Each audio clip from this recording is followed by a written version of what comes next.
Good morning, everybody, and welcome to the Rangers Review morning briefing for Friday, the 26th of January. I'm Derek Clark, and I'm joined this morning by Stevie Clifford. How is it going, Stevie? Yeah, good morning, mate. Good morning, everyone. I'm looking forward to talking about all things Rangers. Obviously, big news yesterday, so lots to discuss. Absolutely. Before we discuss Stephen Davis, folks, just a quick word for our podcast sponsors. As ever, you can see the logo if you're watching us on Facebook, Instagram, or YouTube, the MPH Group, if you're looking for some home improvements or even a new boiler. These are the guys to call, and you also get entered into a prize draw. Every service you enter for a 7-night stay at a 5-star resort over in Cancun in Mexico. Right, let's talk Rangers. The big news, as Stevie says, was Stephen Davis announcing his retirement from professional football.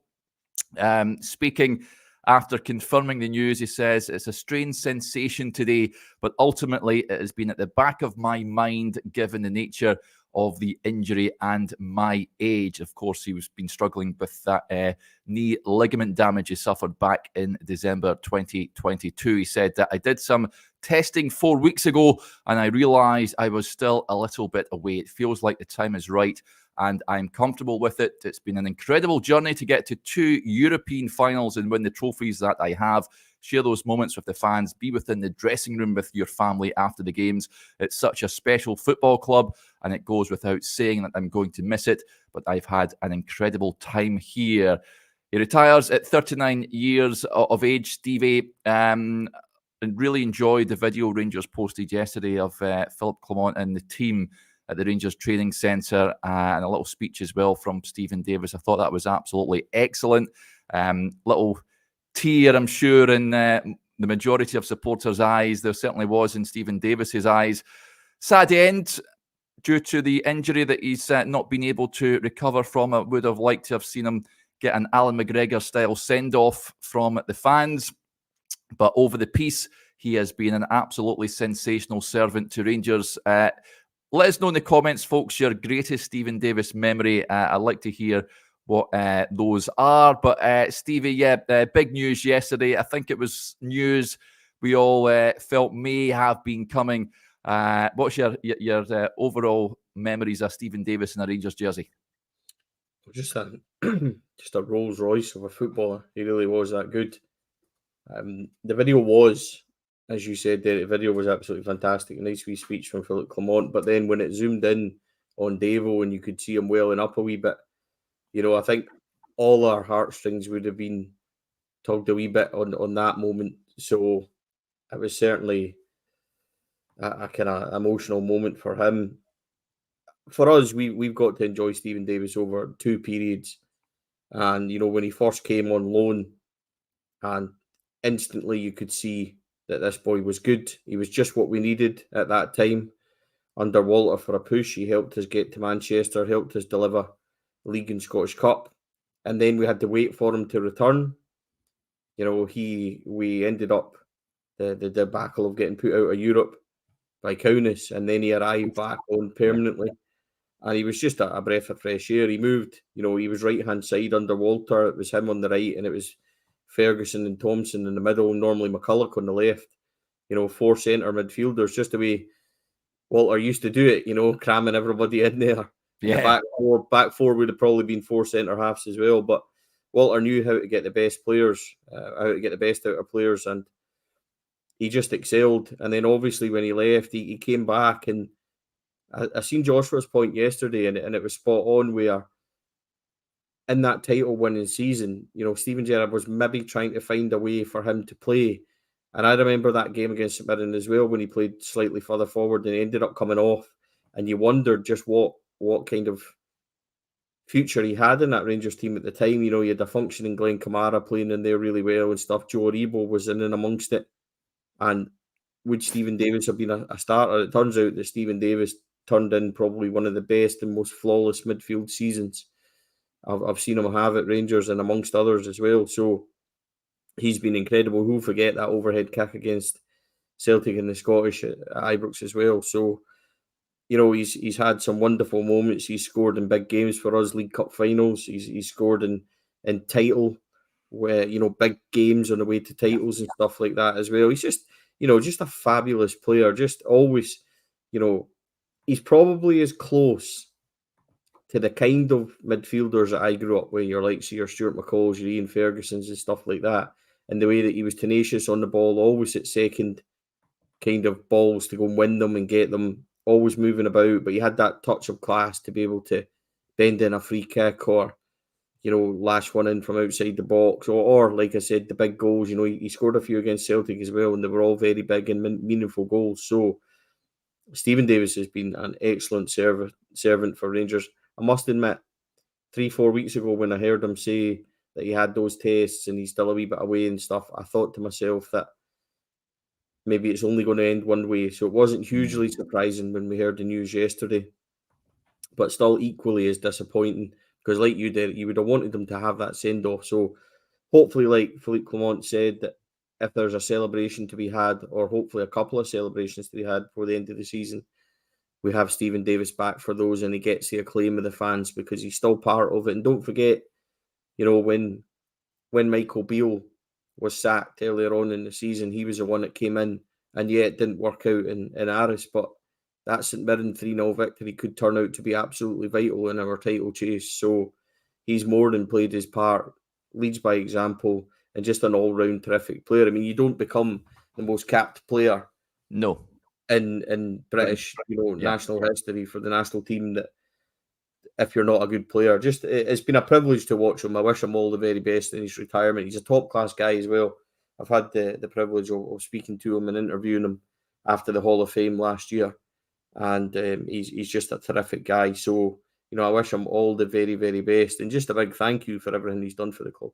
Yeah, he's loved not only at Rangers, every club he's been at, not to mention Northern Ireland as well, where he is a hero. There's no doubt about it. Lots of you sending in your favourite memories of Stephen Davis in a Rangers jersey. Mitchell says goal in the League Cup final. Yeah, that was a memorable day, of course. Sandy Watson says an overhead kick. Who can forget that against Celtic? Absolutely sensational technique. Ian Edwards, another goal against Celtic. This is your point, Steve. He turns up in big games, scores in big games. He says going against Celtic and knee sliding into the goal in front of the away support. Full Broomloan, I may add. Legend. Yeah, absolutely. And that was actually, sorry, just on that, Derek, before you skip on, the importance of that goal was incredible. We had to win that game. And, you know, on the way towards trying to win the first title from Walter coming back, it was a huge victory. And we had to win it that day. And it was one that was just massive, just absolutely massive. I remember Alan McGregor made a couple of top saves that day as well. If I'm right, I might be getting confused. It might have been Neil Alexander that was in at that point if Alan McGregor was injured. I can't quite remember. I need to go back and look at the history books, but I remember it being an extremely wet day. And I was night shift that night, Derek, and me and my friend Cammy on the way home said, we'll just go in for one. And I said, I can only have one because I'm night shift. I didn't just have one day. So it turned out to be a bit rough. So I've got Stephen Davis to thank for that. A bit of a dodgy Saturday night shift that was, because I think I remember it was an early kickoff. I'm sure it was. So we said we'll have one watching Soccer Saturday coming in the pub. And it, you know, he's given us some great moments and some great memories. So I didn't thank him for the mid-shift hangover right enough, but certainly a big win that day. And that was a beautiful goal as well, because I think he actually played the 1-2 with Miller and then got on the end of it to slide in and kind of volley it past Boric as well. So, yeah, he's been, that's probably my favourite memory of him, that goal. But like others have said, you know, the cup final goal, the overhead kick. I remember one he smacked in against Aberdeen in a 3-1 win during the week, and it was an absolute cracker. Again, we're on the way to, I think, possibly our second title of the 3 under Walter, and it was a midweek game. Looking for a wee bit of inspiration, 30-35 minutes, and he pings one in the top corner. So he was capable of all sorts, Stephen Davis, a really fantastic player. Yeah, thanks to GB says it was Alexander. It was in goals on that day. Because that was the way to the first title under Walter when Walter came back, and it was such a big win. I think that would have been the first game after the split. I just couldn't remember. Yeah, because obviously McGregor he got injured after he saved the penalty one year. And then the following year, he got kicked out because of his Scotland antics. if we remember rightly. He didn't play for that end of the season bit, Yeah. so I'll not bother doing what he done on the bench. But I always get kind of muddled up between where that kind of stands in it. I know So I what you knew mean. Alexander was Yeah. in because Alexander obviously helped us get to Manchester with his penalty saves and things in Fiorentina, and then the following year he came back in, obviously because everything that happened. So yeah, good point, Jeep. Fair enough. Yeah, I remember watching him even when he was at Southampton when he moved down there. I covered a couple of games and just watched him. He was just absolutely superb. So I was delighted that Rangers managed to bring him back for a second spell. Aldo with the point says the word legend is widely overused these days, but undoubtedly applies to Stephen Davis. Surely he's deserving of a testimonial, Derek. I would say so. Whether something is organised in the future at some point remains to be seen. I would like to see him get a proper Ibrox send-off. I think most supporters would agree. An interesting point from Denzel as well. It says, great player and an ambassador for the club. I hope Davis is given a chance to begin his coaching career with us. At the very least, we owe him. Good luck, Stephen. Clement did say that. The door is always open. He had that spell as an interim boss, Stevie. Acquitted himself really well, I thought. Then wanted to focus on getting back playing again. Unfortunately, it wasn't to happen for him. I think he's got a really prospective future in the game as a coach. It remains to be seen whether that's at Rangers or elsewhere, but he's got so much to offer the current generation of footballers that I can see him being a coach, even a manager somewhere. Yeah, just before I kind of get to that, maybe on the friendly or the testimonial idea, maybe we could play a Northern Ireland select or something. That'd be a good idea, over in Belfast, or maybe we could get one over here. I think it would be great. I think you would sell that out.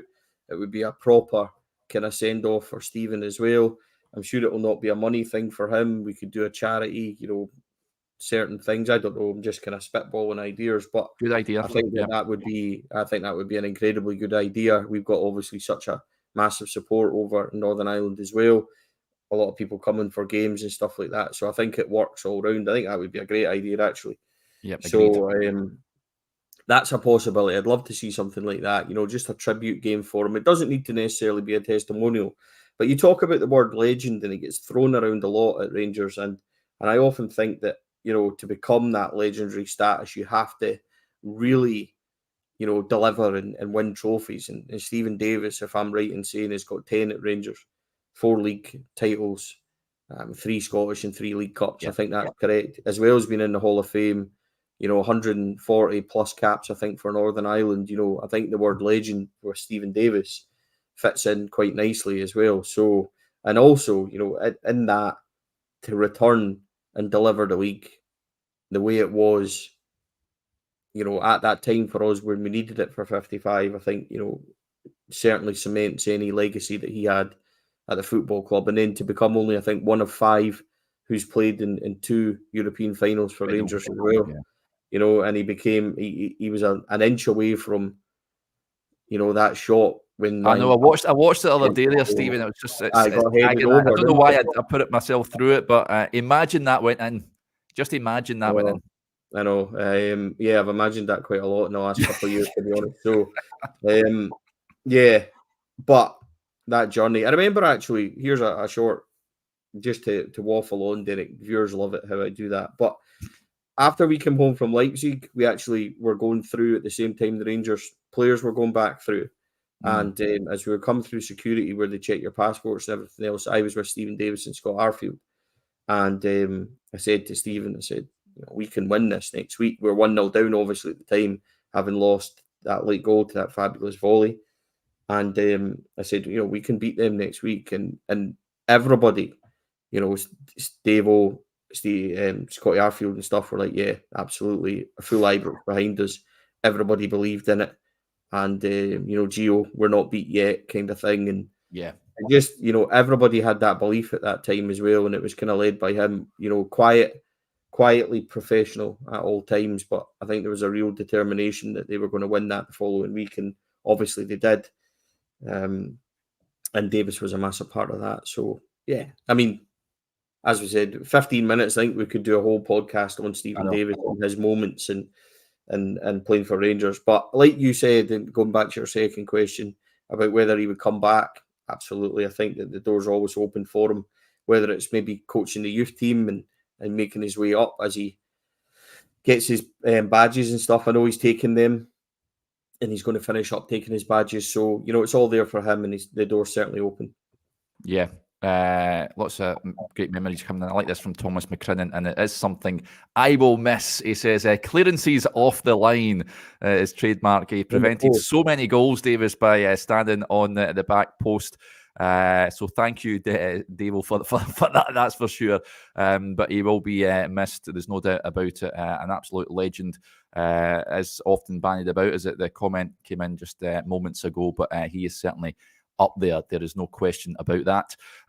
Let's move on then, Stevie. Rangers have got a huge game tomorrow. A lunchtime kickoff, 12:30 p.m. Rangers go to Paisley to take on Stephen Robinson's St Mirren. It's a venue Rangers have did pretty well in recent years, you've got to say. I'd imagine the Buddies will be putting up a bit of a fight against Rangers tomorrow, but you'd imagine especially after the impressive win on Wednesday night, they'll be going there buoyant, full of confidence, and an opportunity to cut the gap before Celtic play in the afternoon. How do you see it going tomorrow? Well, I think that, the idea should certainly be to just go and play like we have done last weekend and also midweek. I know we've obviously spoke and we did the after show at Easter Road, but I thought we were great against Dumbarton. And I wrote about it in the column this morning, Derek, just saying that, in recent years, we've come back and we played Stranraer on a Friday night and we won 2-0. It was Nathan Patterson's first game. And it really set the tone. It was sluggish. We made hard work of it and it wasn't good football. Ibrox was pretty, there was plenty of groans and grumbling. Within a few weeks of that second part of the season, bear in mind we had just beat Celtic. We were out of the league. We had been beaten by Hearts away in Tynecastle. Alfredo was AWOL and everything fell to bits. And then, culminating in a defeat at home to Hamilton before everything got stopped for COVID. Yeah. The year before, our very first game back, Kilmarnock away, the infamous Joe Worrell game where he falls over the ball and they go from 1-0 up, Jermaine Defoe and Stephen Davis's return, actually. Yeah. So there's been plenty of problems there. And I thought that the Dumbarton game set the tone. And I know people will maybe say, they're down the divisions and we should be winning. Of course we should, but it's how we went about it. And on a really difficult surface, we got, rolled the sleeves up, played some decent enough football on that surface, created a whole load of chances, scored 4 goals. The downside being as a poor one conceded. But then in midweek, again, 3 fabulous goals, Derek, and they really were good goals.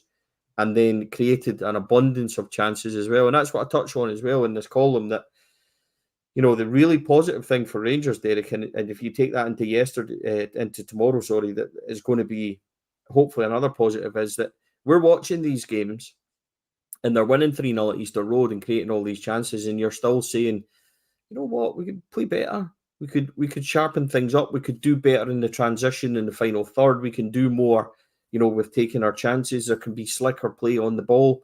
We're still winning 3-0. Exactly. You know what I mean? And the change in that has been incredible, because how often did we say all these things and you've not got the result you needed? But the way the team are playing at the moment, you can take that into St Mirren. And look, it's going to be a difficult game. Going to Paisley is always difficult. The crowd, it's a good wee atmosphere. It's a good wee ground. They're always going to, be right on top of you. But Rangers can go there with a sense of confidence. And if they come through that, these 2 away games, it's a real signal for me, Derek, that it might just be game on this year in terms of putting in a challenge. And, in fairness, Celtic are top. They're still favourites and they're playing good football before the break as well. I understand that.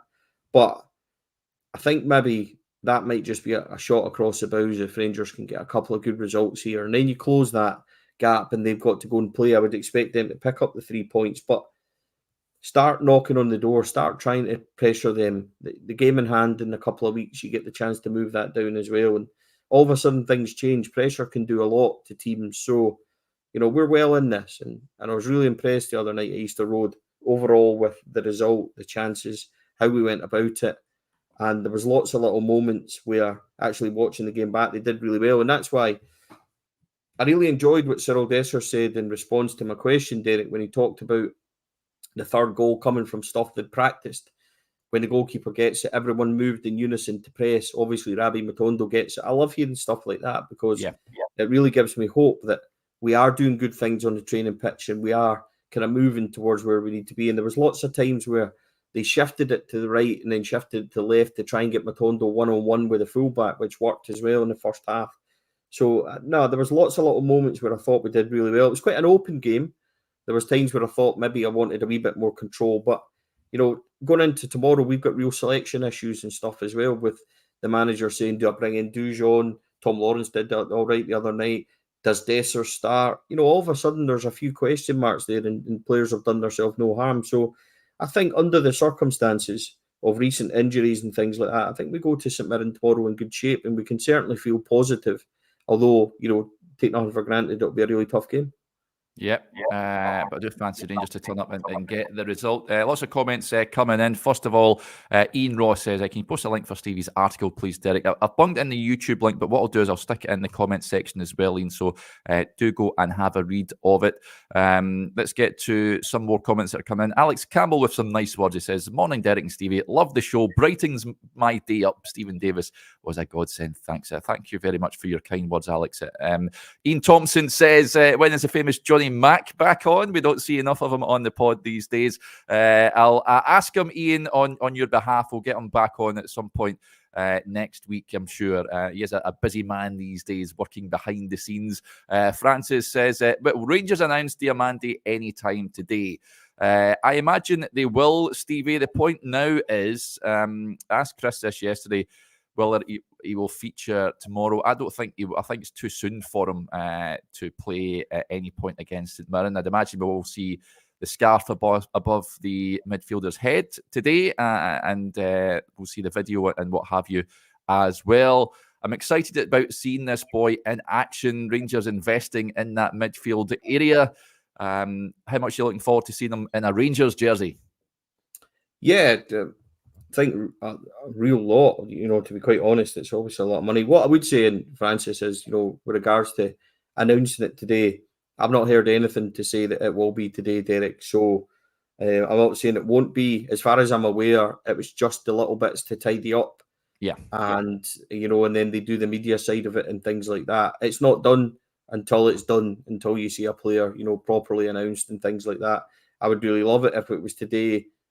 But this is Rangers. We've done this before. It drags into Monday, weekend goes, game day and all that. So I don't think there's any issues with it. Obviously, the weather and then red tapes kind of caused issues with him being here on time and all that kind of stuff. But hopefully it gets announced next couple of days. We can enjoy that one. I would say that maybe next weekend's looking more likely, and then he's got a week to kind of settle in, play with the team. He'll maybe get some minutes. You're looking at him maybe starting against Ayr United at home. Would that be a kind of time frame to put on him? Because you've got, I think, is it Livy we've got at home next week, and then Aberdeen on the 6th, possibly, if my memory serves me right.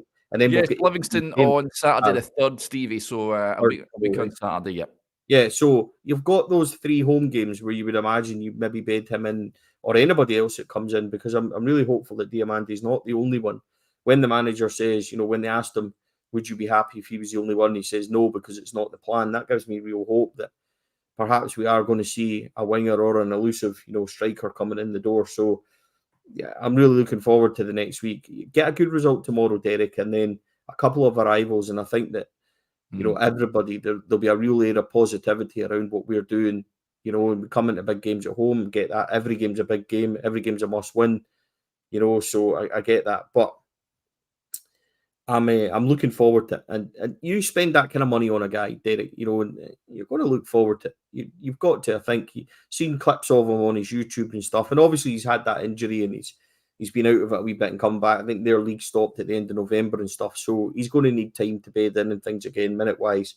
But you spend that kind of money on a boy and you've got to be excited. I think, £4.5 million, £4 million is expensive for us. It's expensive for any club, but it's kind of the normal of where we should be. If you're looking to sign a young player like this with plenty of potential, that's the kind of investment you want them to make. So I watched it the other night, and I don't know what anybody else thinks, Derek, and I'll ask you the same question, but I think in the final third, we could do with being more decisive.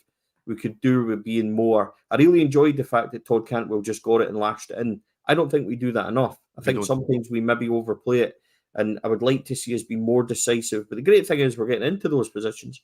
But I'd like to see us go and play with a bit more conviction in what we're doing. And I'm hoping that this boy is maybe going to be the answer to that, the link between that final third area. So it'll be interesting. What do you think of that?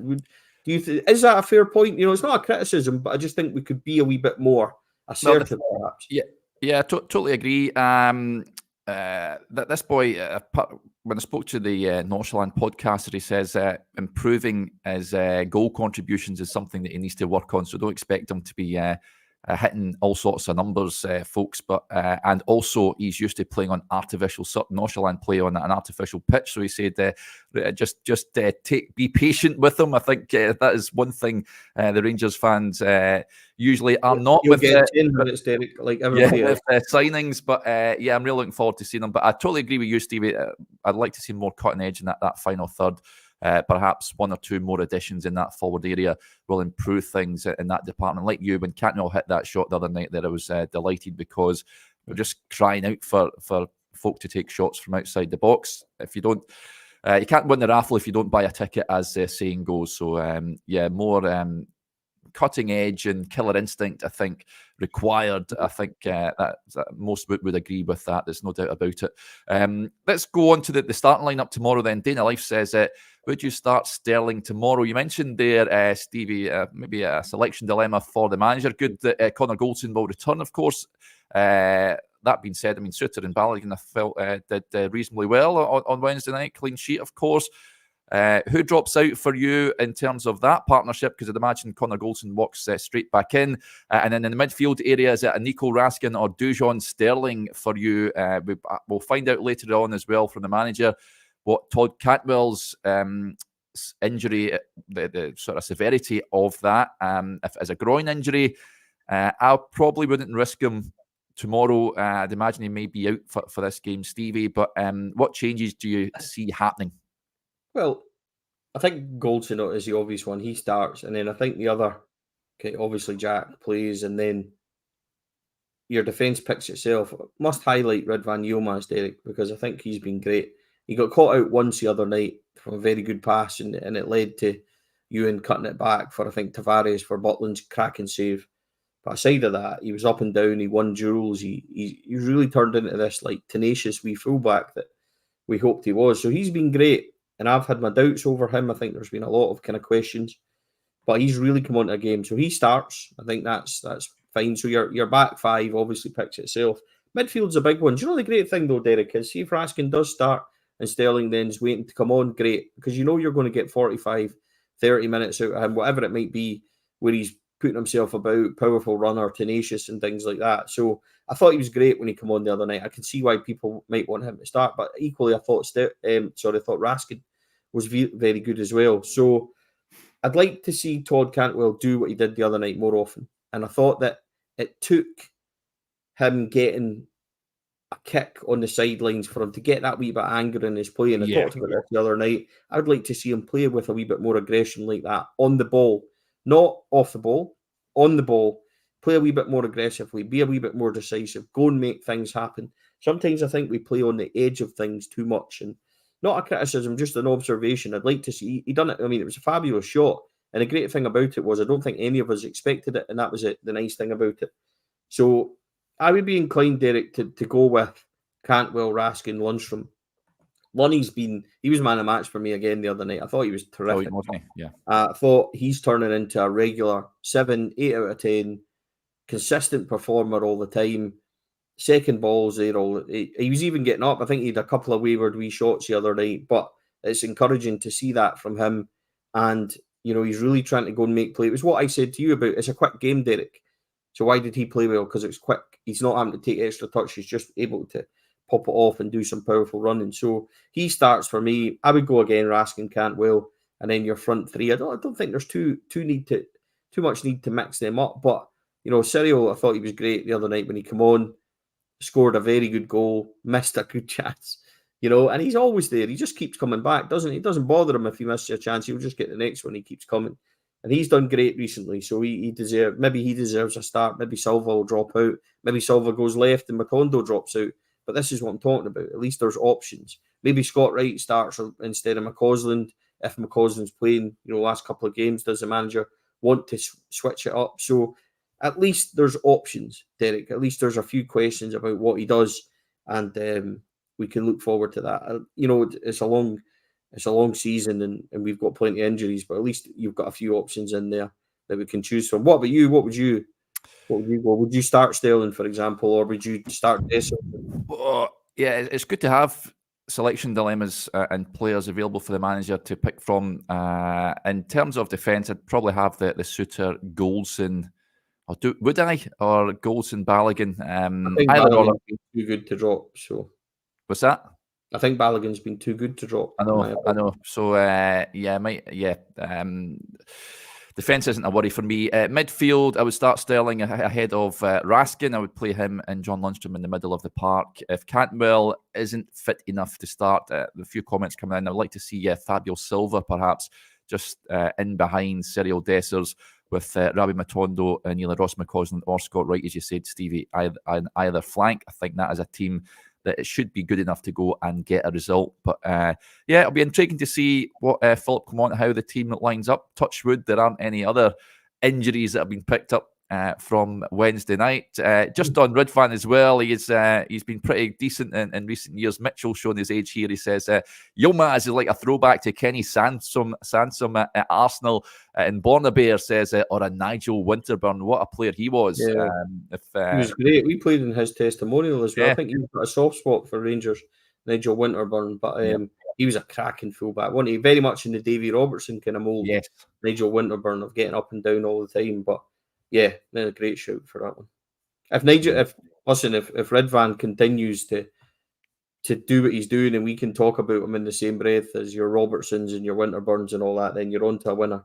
So let's hope he does. And it was an interesting tweet the other night from him, wasn't it? Or message that he put out on his socials saying it's great to be here. I wonder if that was a wee message from him just saying, look, I'm in no rush. And interesting. So the manager's made a lot recently about saying, he only wants players that want to be here. So I wonder if maybe there was a wee question mark about him. Did he really want to stay? I'm not so sure that the messages from the agent and things that have been coming out suggest that, but maybe him himself starting to settle properly, starting to get a proper run in the team, get a wee bit more robust, keeps playing like he does, keeps finishing like the other night, then he's going to be hard to displace, isn't he? Yeah, did enjoy hearing him speak as well in his post-match interview. I think that's the first time I've ever heard from him in his time at Rangers, but he certainly enjoyed his goal, and he looks like a real likeable chap in that dressing room as well. I loved his little comment about Scott Wright and John Lundstram's messy pass, which is good. Love a bit of banter in amongst the players. All for that. So, I'd imagine he starts again on Saturday. Long may it continue, Ridvan. Right, folks, I think we'll wrap up there. Just a heads up, the press conference will take place around about 1:30 this afternoon. We'll hear from a player and Philip Clement ahead of the game tomorrow. I'll be on with Chris later for the press conference reaction video for the YouTube members. So if you want to join us for that, then please do so. We'll have all the usual pre-match and post-match stuff at Paisley at the weekend as well. So plenty to come your way. Just a reminder, Stevie's brilliant piece about Stephen Davis and Rangers over the last week. You can check that out over on the website just now. Josh has done a great piece as well on Dujon Sterling's transition from fullback to midfielder. I'd urge you to check out also. So plenty of great content on there. Right, we'll speak to you a little later on, folks. If I don't speak to you, enjoy the rest of your Friday. Bye for now.